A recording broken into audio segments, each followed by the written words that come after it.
Monsieur le président de mémoire de Vandargues, mesdames et messieurs les porte-drapeaux, monsieur le représentant de la gendarmerie, mesdames et messieurs les anciens combattants, les jeunes du conseil municipal des jeunes, et merci pour votre présence très nombreuse une nouvelle fois, et puis pour tout ce travail que vous avez fait pour vendre le bleuet. Mesdames et messieurs les élus, mesdames et messieurs, il y a 110 ans, débutait cette première guerre qui allait devenir mondiale, puisqu'au début elle était sur le sol français, et puis au fur et à mesure de ces 4 années, on va la retrouver un petit peu de partout, et puis surtout, il y a d'autres pays, que ce soit la Russie ou les États-Unis, qui vont y participer. Alors les causes sont nombreuses, et bien sûr, peut-être un petit peu de rancune par rapport à 1870, très certainement la course à l'armement, des nationalismes exacerbés, qui naissent un petit peu de partout. Mais elle allait durer 4 ans, et ce qu'il y a de sûr, c'est qu'au final, il y a eu 18 millions de morts, et il y a eu 20 millions de blessés. Ce qui veut dire qu'au moins une génération complète a été décimée. Et il y a 106 ans, donc le 11 novembre 1918 à 11h, retentissaient toutes les cloches de France, et c'était fini. C'était terminé, mais les gens étaient tellement meurtris, avaient tellement vécu l'indicible, qu'ils se sont dit, il faut qu'on se souvienne, il faut que l'on transmette aux générations futures, il faut qu'on les protège. Alors c'est l'époque à partir de 1920, où l'on a vu fleurir dans presque toutes les communes des monuments aux morts, sur lesquels sont inscrits le nom des enfants de la commune qui ont péri pendant cette terrible guerre. C'est également à partir de 1920, c'est la date à laquelle le soldat inconnu a été inhumé sous l'Arc de Triomphe à Paris, comme un symbole de toutes celles et tous ceux qui ont laissé leur vie.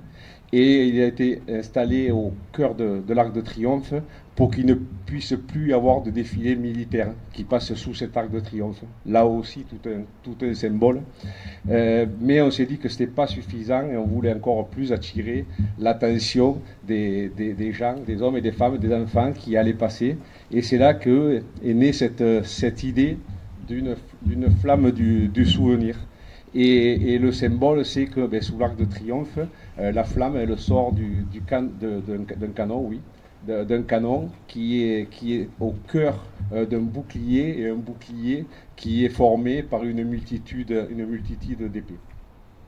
Voilà. Donc, et nous, à Vandargues, on a la chance, 101 ans après, de pouvoir inaugurer celle-ci, certes de manière très symbolique, mais je pense qu'il nous engage toutes et tous au cœur de cette magnifique rotonde. Et merci à Bernard, merci à Jean-Paul, merci à Jean-Claude, à Gérard pour avoir travaillé là-dessus, et à Jacques également. Il m'a manqué. Voilà. Mais, et monsieur et Père Pavon, ce matin, vous avez parlé de paix, et je crois que c'est ce à quoi aspire la très très large, l'immense majorité des hommes et des femmes qui vivent sur notre planète. Mais quand on parle de paix, on doit aussi parler de respect. Et le respect, c'est sûrement pas ces hordes de racailles qui, au sortir d'un match de foot, essaient de s'en prendre à l'intégrité physique de juifs, et pourquoi pas de chrétiens. Le respect, c'est sûrement pas ces soi-disant étudiants d'extrême gauche qui bafouent complètement ce qui était un fleuron de la France, c'est-à-dire l'ENA. Le respect, c'est sûrement pas le comportement de certains représentants de la nation qui, par leurs propos ou qui, par quelques mots sur Twitter maintenant, mettent carrément une cible dans le dos des uns et des autres. Mais le respect, c'est ce qu'on a fait aujourd'hui. Le respect, c'est des symboles. Et je vais demander à monsieur et madame Legrand de venir à mes côtés, puisque je vais vous raconter l'histoire de la flamme du souvenir, on vient d'en parler, mais il y a également l'histoire de cette épée. Et l'histoire de cette épée, elle est très belle, elle est très symbolique, quelque part dans l'ombre, mais comme toutes les personnes qui veulent œuvrer, il n'y a pas besoin de crier pour réaliser de belles choses. Et elle a été offerte à la commune par leur petit-fils, hein, par Pierre, le fils de Marie-Christine également, que je connais très très bien. Et l'histoire est belle parce qu'en 2020, Pierre, il est 4e épéiste français. Et en 2020, il doit aller aux Jeux Olympiques. Malheureusement, en 2020, il y a le Covid. Il ne peut pas y aller. Et puis après, il a eu un choix à faire entre continuer ce sport qu'il adorait, hein, d'être épéiste, ou alors poursuivre ses études. Et je crois qu'en cette année de Jeux Olympiques, la symbolique est énorme. Alors je sais qu'il servira également la France, puisqu'il est ingénieur en nucléaire, mais que ce soit dans le civil ou dans le militaire, il faut tout le temps être à la pointe. Donc merci au nom de Van Dargue, on vous laissera transmettre et à votre fille et à votre petit-fils.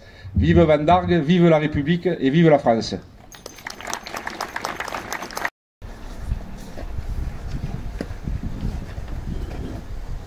À l'occasion de la cérémonie du 11 novembre prochain, nous vous prions de bien vouloir trouver ci-dessous le message de Monsieur Sébastien Lecornu, ministre des Armées, et Monsieur de Jean-Louis Thérilloux, ministre délégué auprès du ministre des Armées et des Anciens Combattants.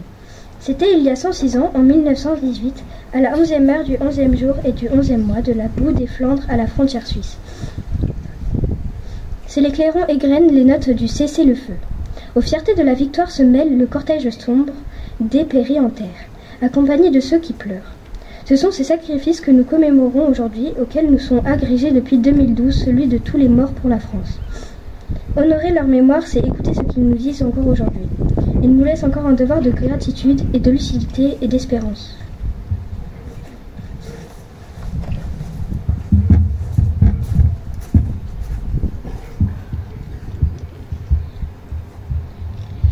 Le devoir de gratitude, c'est tout simplement se souvenir du sacrifice de ces jeunes hommes, habités des promesses de la vie, qui ont consenti à tout donner pour que la France demeure. Les épreuves qu'ils ont traversées sont inimaginables. Pour nous en imprégner, laissons la parole à un témoin, le général de Castelnau. Leur vie, c'était marcher, marcher encore, marcher quand même à demi-mort de fatigue. Trempés jusqu'aux os, transis de froid ou bien épuisés de chaleur et de soif dans l'air embrasé d'une journée torride. Gravir la pente du terrain sous le lourd fardeau du sac, charger baïonnette au canon dans le sifflement des balles, le crépitement des mitrailleuses et le mugissement des obus, combattre le jour, combattre la nuit, veiller toujours, mourir obscurément dans le sillon dans la bourre.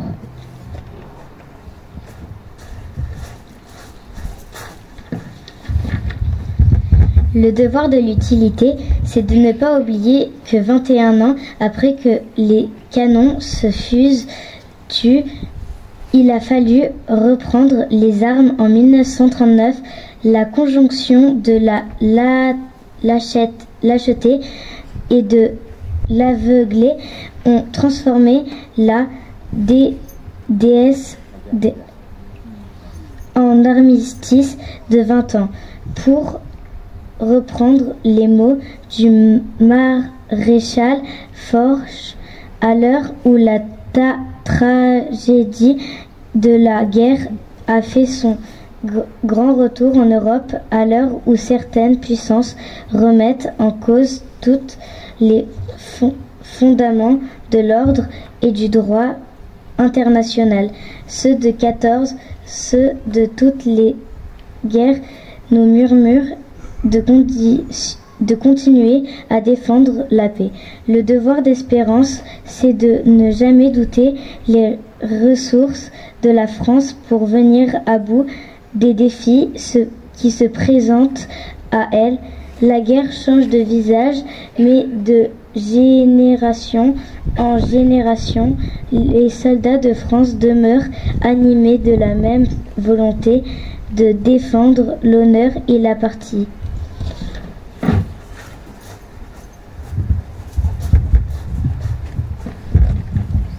En cette année du 80e anniversaire de la Libération, Souvenons-nous des soldats du commando Kiefer qui ont foulé les plages de Normandie le 6 juin 1944. Souvenons-nous des soldats de la première armée de Lattre qui ont débarqué en Provence, de ceux de la 2e division du général Leclerc qui, depuis le désert à Koufra, sont remontés jusqu'à Strasbourg pour la libérer et accomplir leur serment. Souvenons-nous des héros de la résistance intérieure, mais aussi du courage du calvaire des incorporés de force d'Alsace-Moselle.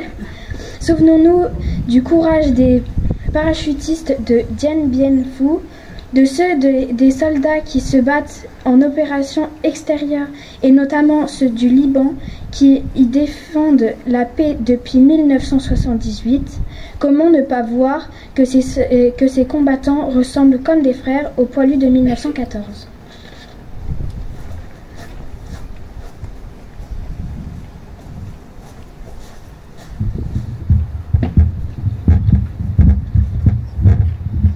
Au fil de notre histoire, les soldats morts pour la France, ceux tombés pour le service de la nation ou pour le service de la République, nous disent les pérennités françaises.